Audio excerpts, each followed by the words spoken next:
Everyone, welcome back to study with Namrata Pandey. आप देख रहे हैं स्टडी विद नम्रता पांडे। मैं आपके साथ नम्रता पांडे हूँ। आज जो आपका टॉपिक है ये है ज्योग्राफी का एनसीईआरटी का बुक है और ये है आपका अध्याय 2, जिसमें कि आप देख पा रहे हैं भूमि, मृदा, जल, प्राकृतिक, वनस्पति और वन्य जीवन संसाधन। इसके पहले हमने एक्सरसाइज 1 जो है यानी कि एक्सरसाइज 1 जो आपका संसाधन है उसको हम लोगों ने डिटेल में कंप्लीट किया हुआ है। हमने उसमें ये बताया है कि क्या संसाधन है, किसे पेटेंट कहते हैं और वो सारे बिंदु जिससे कि सीटेट में प्रश्न पूछे जाते हैं। संसाधन के प्रकार, अब संसाधन के अगर 3 प्रकार हैं जैसे कि प्राकृतिक संसाधन, मानव निर्मित संसाधन और स्वयं मानव अपने आप में संसाधन है।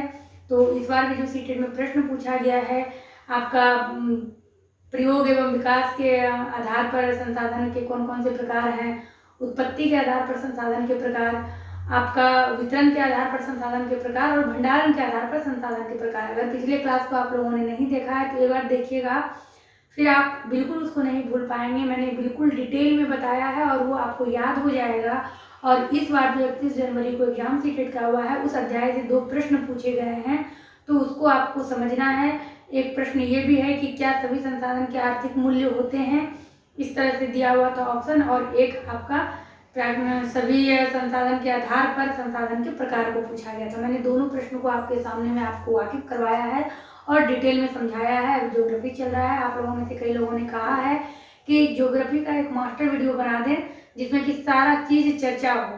तो मैं भी ये चाहती हूँ, चाहे वो वीडियो 2 घंटे का हो, 3 घंटे का हो, 4 घंटे का हो, मैं सोच रही हूँ एक मास्टर वीडियो बनाने के लिए। उसके लिए आप लोग निश्चिंत रहिए। आज जो हम समझेंगे भूमि, मृदा, जल, प्राकृतिक, वनस्पति और वन्य जीवन संसाधन, ये आपके सीटेट के सिलेबस में है। अगर आप लोग 8 क्लास के भी बच्चे हैं तो आपके लिए भी फायदा है, क्योंकि कई बच्चे भी कमेंट कर रहे हैं और कोई बच्चे तो ऐसे कह रहे हैं मैम एग्जाम के पहले कंप्लीट करा दीजिए। तो इस बार तो मैंने इसको ध्यान में नहीं रखा, लेकिन अगले बार से मैं इस चीज़ को ध्यान में रखूँगी ताकि आप लोग मैट्रिक के एग्जाम में भी अधिक से अधिक बेनिफिट हमारे वीडियो से उठा सकें। तो ये जो आपका टॉपिक है भूमि, मृदा, जल, प्राकृतिक, वनस्पति और वन्य जीवन संसाधन, ये हर बार सीटेट के सिलेबस में कोई चेंजिंग नहीं होता है, ये पूछा जाता है। अब सबसे पहले इसमें हमें समझना क्या है, ये है आपका पृथ्वी, जिस तरह कि आप जानते हैं। और पृथ्वी को आप सबसे पहले 4 भागों में डिवाइड करिए। मान लीजिए टोटल आपका 100% है, आपने 25%, 25%, 25% एंड 25% डिवाइड किया, ये हो गया आपका 100%। जैसा कि आप जानते हैं कि पूरी पृथ्वी पर मनुष्य के रहने के लिए, जनसंख्या बचाव के लिए सिर्फ 30% ही भूमि है। तो अब हम इसमें क्या करेंगे, ये 25, 25, 25, 75 हो जाता है। 5% इसको मैंने और ऊपर कर दिया, यानी कि माइनस इसको 5% कर दिया। तो आपको अब समझना है, यहाँ पर मैंने -5% किया और इस लकीर को यहाँ से मैंने मिटा दिया, यानी कि यहाँ से मैंने -5% किया था तो इसमें +5% हो जाएगा और इसमें माइनस हो जाएगा 5%। तो ये आपका कितना हो गया 20% और ये आपका कितना हो गया 30%। अब आपको क्या कैलकुलेशन करना है, 25%, 25%, 50% और 20% या 70%, और ये हो गया आपका 30%। अब हम क्या करेंगे, इस दोनों लकीर को भी यहाँ से हटा देंगे। अब जो ये आपका स्थान है, ये क्या है आपका, ये है जलमंडल, यानी पृथ्वी पर इतना बड़ा जो स्थान है, यानी कि अब मैं इसको अगर डिजिट को भी मिटा देती हूँ तो ये टोटल आपका 70% रह जाता है और ये जो है आपका 30% रह जाता है। इस तरह आपने देखा, ये है आपका जलमंडल और ये है आपका स्थल मंडल, जिसपे कि लोग बस सकते हैं, रह सकते हैं। क्योंकि हमें इसमें भूमि भी समझना है, मृदा यानी मिट्टी भी समझना है, जल भी समझना है, प्राकृतिक वनस्पति भी समझना है, किस क्षेत्र में वनस्पति मिलते हैं, और हमें वन्य भी समझना है, तो वन्य में जो लोग रहते हैं वन्य जीवन संसाधन किस प्रकार के हैं। अब ये 70% और 30% है, इसमें हमें क्या समझना है कि यहाँ तो हमने एक ही सिलसिलेवार तरीके से यहाँ पर 70% दिखा दिया कि 70% ये जल मंडल है और ये 30% हमारा स्थल मंडल है। लेकिन रियलिटी में ऐसा नहीं है। रियलिटी में क्या होता है, कहीं पर थोड़ा सा मान लीजिए 20% जल मंडल है, फिर आपका आ गया 5% स्थल मंडल। क्योंकि आपको ये पता है बड़े बड़े शहर, बड़े बड़े नगर जो है वो किसी नदी के किनारे ही बसा हुआ है, क्योंकि नदी के किनारे जो मिट्टी निक्षेपण की प्रक्रिया से आती है और उसी मिट्टी में, उसी भूमि में हम लोग कृषि कर सकते हैं, यानी कि खेती कर सकते हैं। और जहाँ खेती संभव है, जहाँ कृषि संभव है, वहीं पर मनुष्य का जीवन संभव है। इसीलिए अधिकांश, या फिर आप सब भी कह सकते हैं, लेकिन आप अधिकांश यहाँ समझिए, अधिकांश शहर या नगर नदी के किनारे बसे होते हैं। तो 20% ये जलमंडल हो गया। फिर आपका 5% स्थलमंडल हो गया। फिर यहाँ पर आपका 10% जलमंडल हो गया। फिर आपका मान लीजिए यहाँ पर 4% स्थलमंडल हो गया। इस तरह टुकड़ों में बटा हुआ है।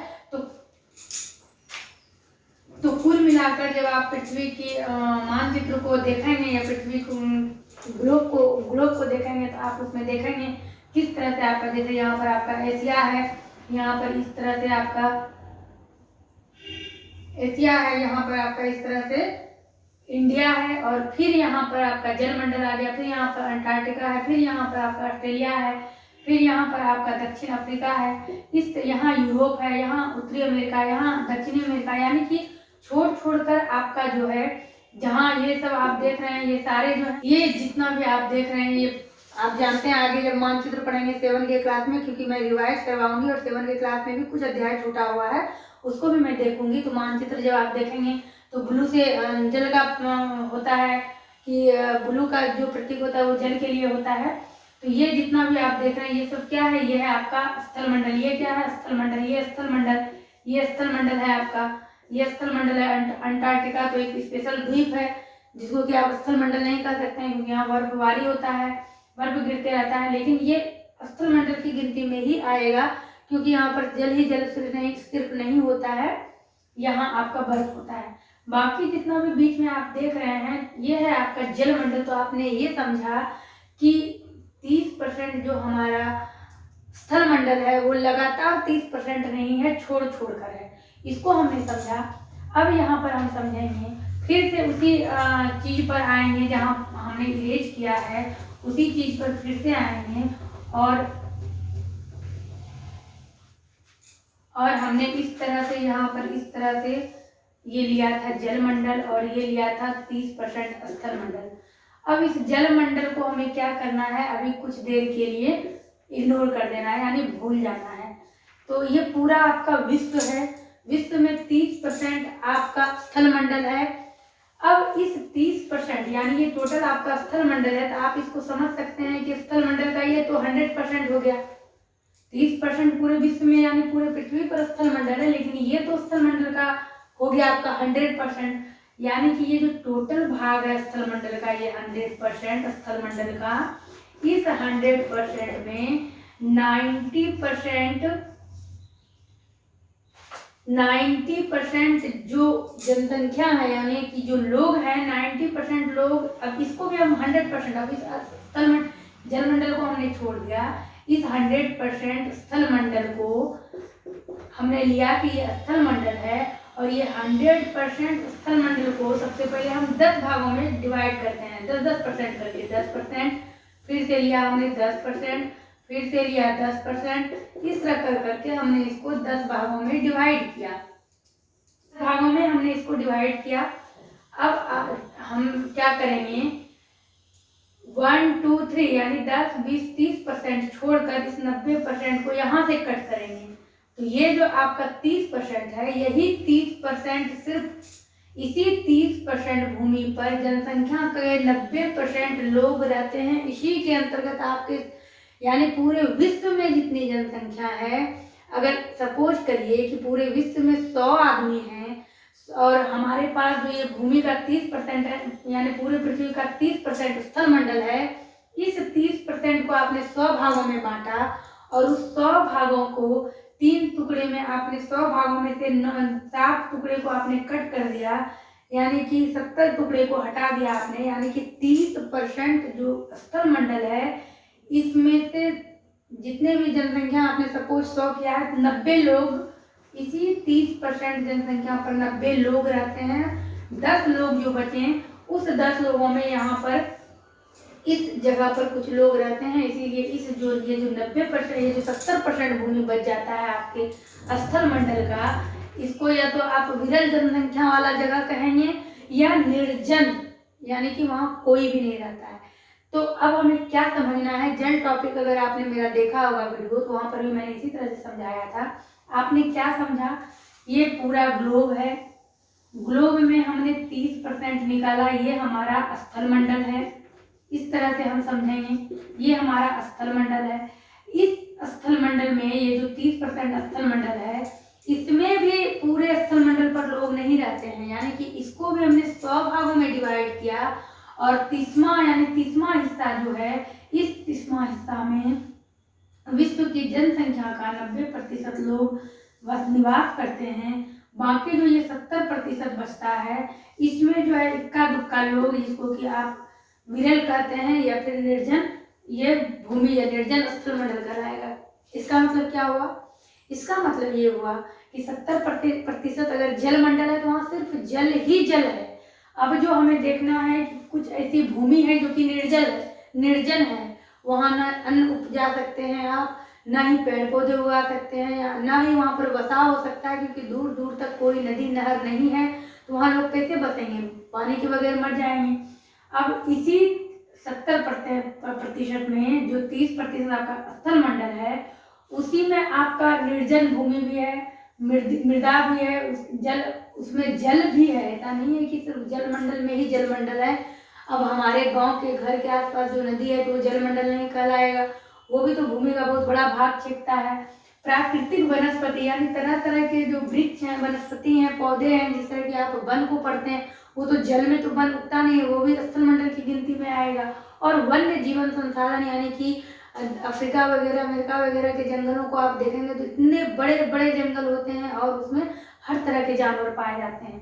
तो 30% में लोग रहते हैं, बाकी 70% में से 10% लोग बाकी जगह जो है इसी के लिए है। तो हमें इसी चीज को समझना है। अब आपके अध्याय में क्या है,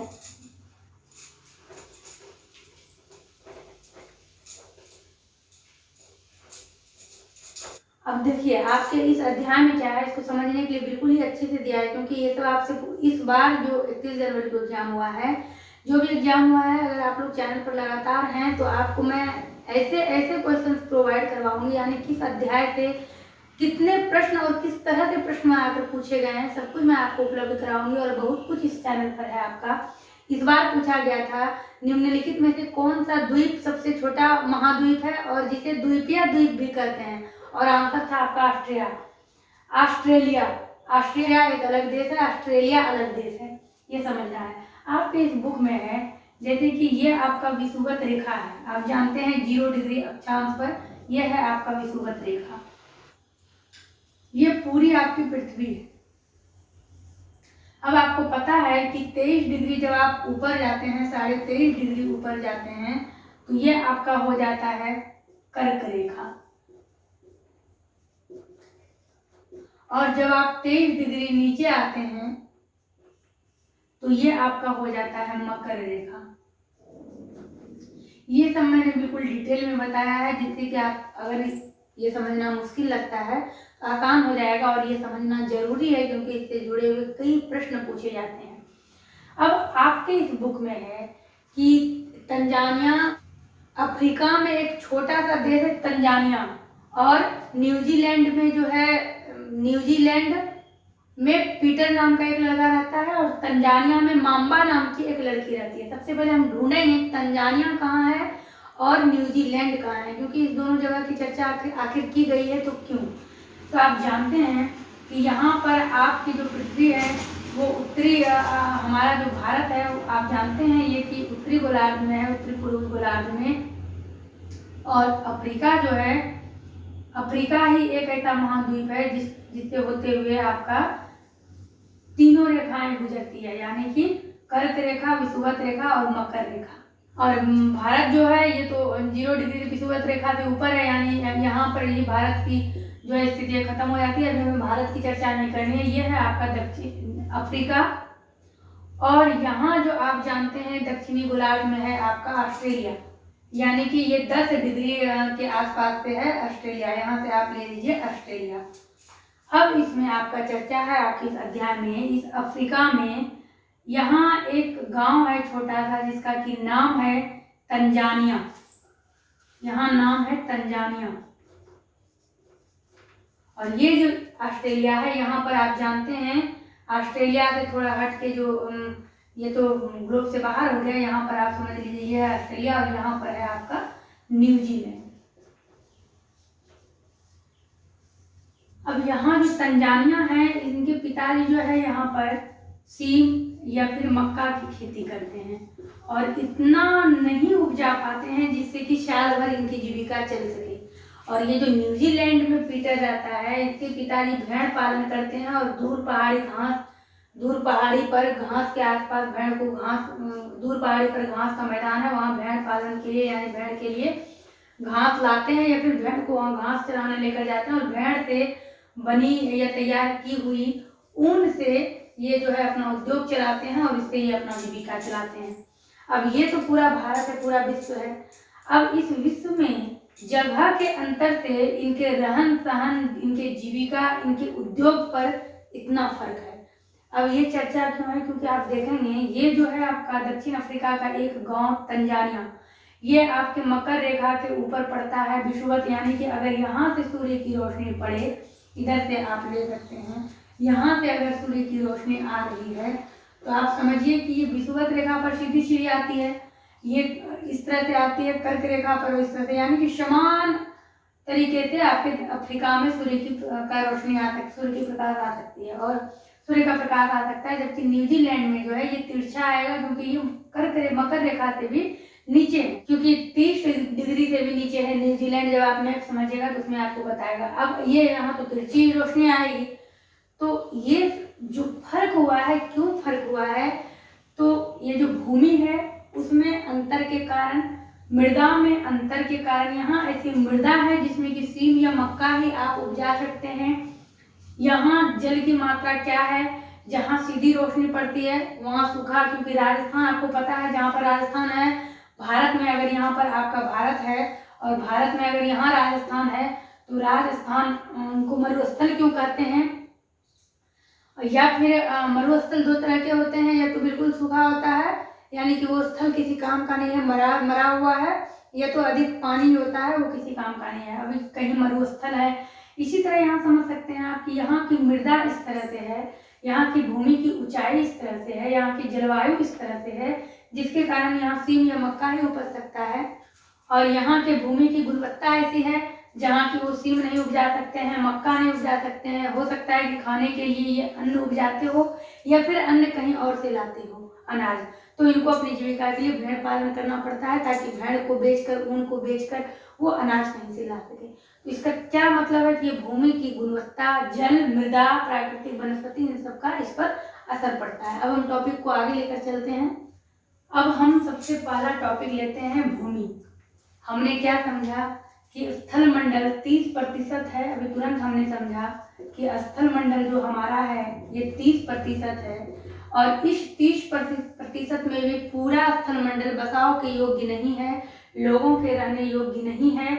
इसमें से 30% को अगर आप 100% मानते हैं तो इसमें से 90% लोग मात्र इस 30% को हमने एक बॉक्स समझ लिया। ये 30% का एक बॉक्स है, इसको हमने 10 भागों में विभाजित कर दिया और 10 भागों में विभाजित करने के बाद ये जो 3 भाग है, पहला, दूसरा और तीसरा, यानी कि इस तीनों भाग में बस इतने में ही 90% विश्व की जनसंख्या के लोग निवास करते हैं।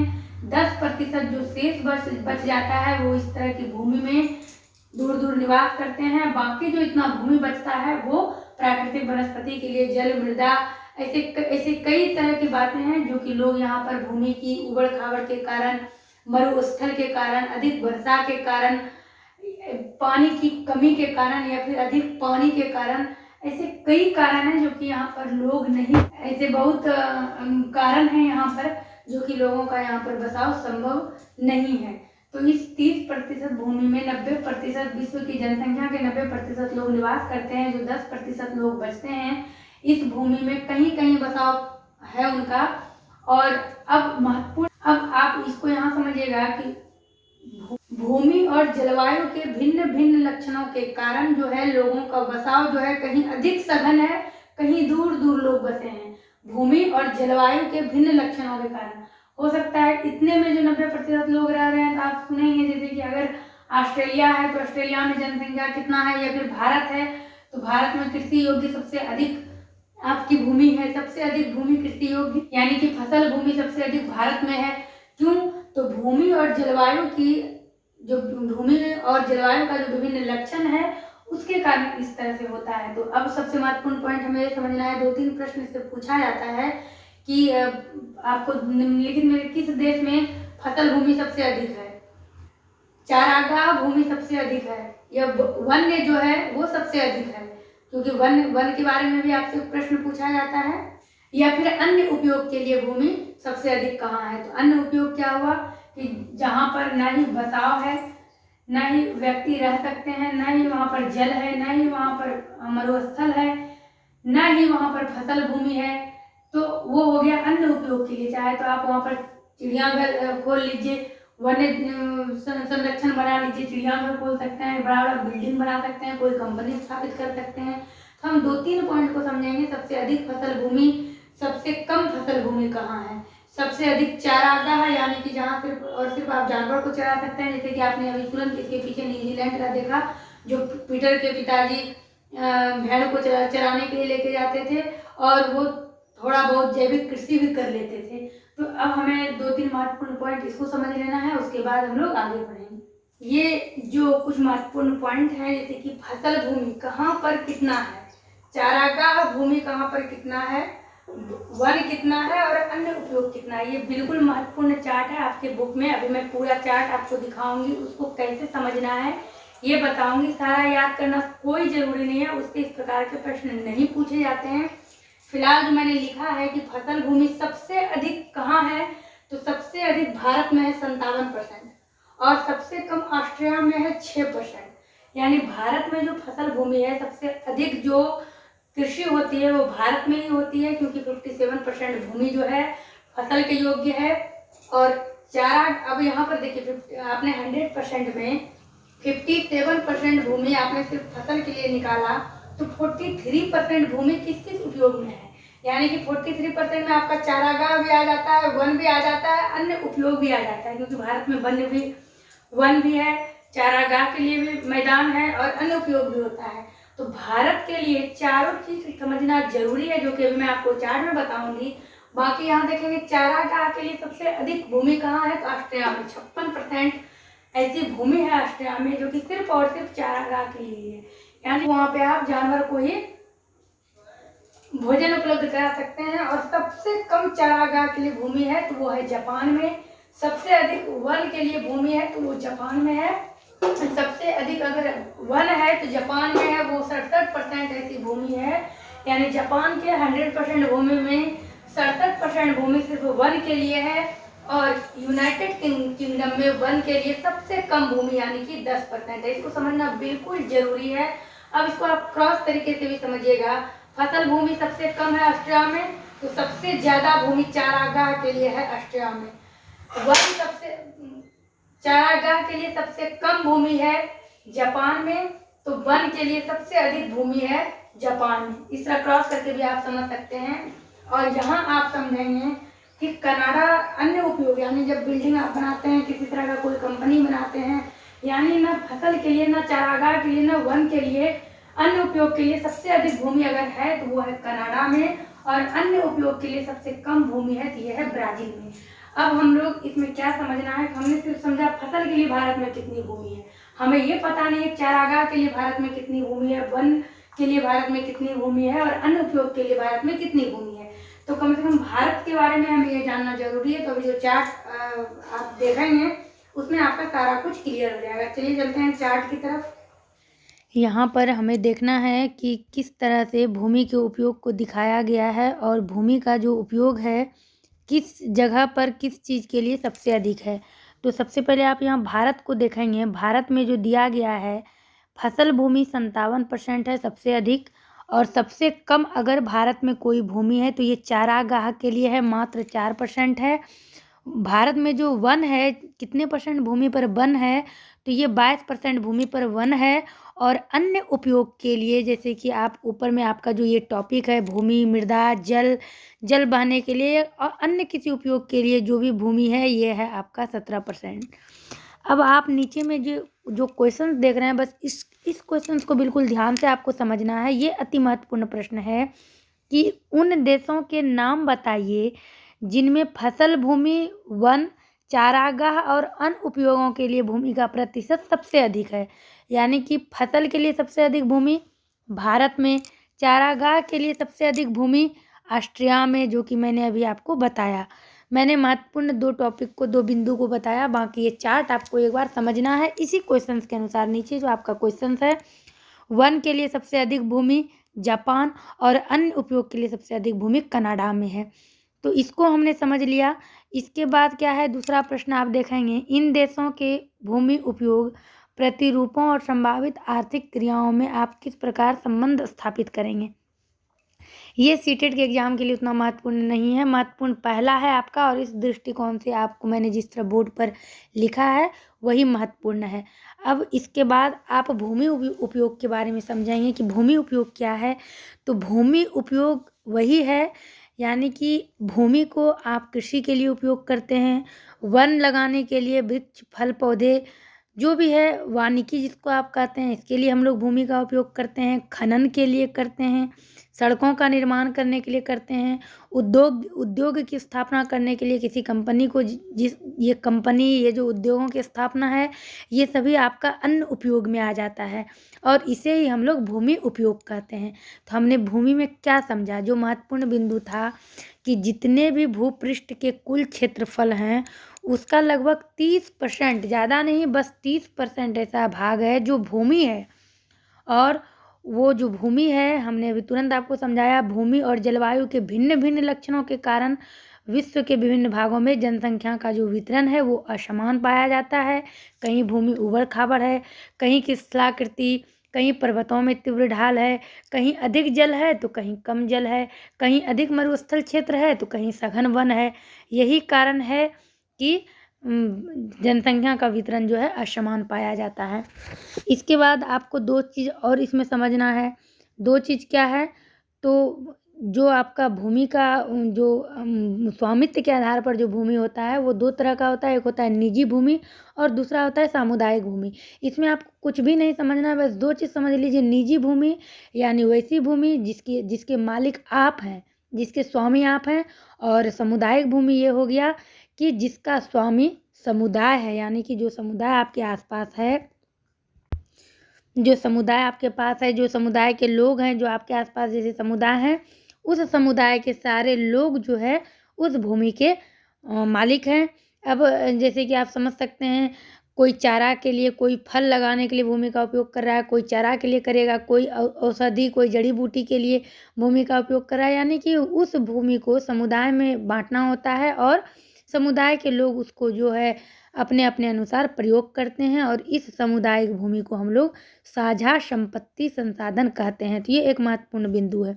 अब हम लोग ये समझेंगे, ये जो 4 पिक्चर आप देख रहे हैं ये बहुत ही महत्वपूर्ण पिक्चर है, बस इसको समझना है। आपने बुक में कई बार पढ़ा है, लेकिन अभी जो इसको समझ लीजिएगा तो फिर आप इसको कभी भूलिएगा नहीं। आप देखेंगे पिक्चर नंबर 1, 2, 3 एंड 4 है। ये क्या है, तो इसका मतलब ये है कि जनसंख्या और उसकी जो मांग है वो हमेशा बढ़ती रहती है। यानी जनसंख्या, आपने भूगोल में 9th और 10th का, मैंने बिहार बोर्ड का 10th का तो मैंने शुरू नहीं किया था, 9th का मैंने पढ़ा, मैंने 9th का बताया है। तो उसमें मैंने बताया है कि अधिक जनसंख्या क्या हुआ, तो जहाँ मृत्यु दर कम है और जन्म दर अधिक है तो वहाँ अधिक जनसंख्या हो जाता है।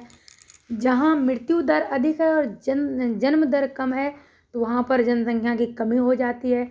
जहाँ मृत्यु दर और जन्म दर दोनों समान है तो वहाँ पर जो है जनसंख्या बैलेंस रहता है। अब क्या है कि हमने ये समझ लिया है कि भूमि जो रहने लायक है बस 30% है। जिस तरह कि हमने अभी पीछे समझा कि रहने योग्य जो भूमि है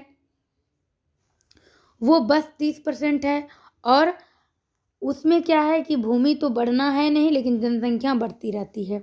तो इसमें क्या हो जाता है कि स्थान के अनुसार भूमि की गुणवत्ता में भी अंतर होता है, और लोग जो है जो सामुदायिक भूमि होता है वहाँ कोई व्यापारिक क्षेत्र बनाने लगते हैं, कोई सोचते हैं कि मैं नगर बना लूँ, इसको शहर बना लूँ। कोई अगर ग्रामीण क्षेत्र का कोई सामुदायिक भूमि है तो वहाँ पर लोग ग्रामीण क्षेत्र में कृषि करने के लिए भूमि का विस्तार करने लगते हैं, और इस लालच में वो लोग क्या करते हैं, जिस पर उनका अधिकार नहीं भी होता है वहाँ भी वो लोग हस्तक्षेप करने लगते हैं।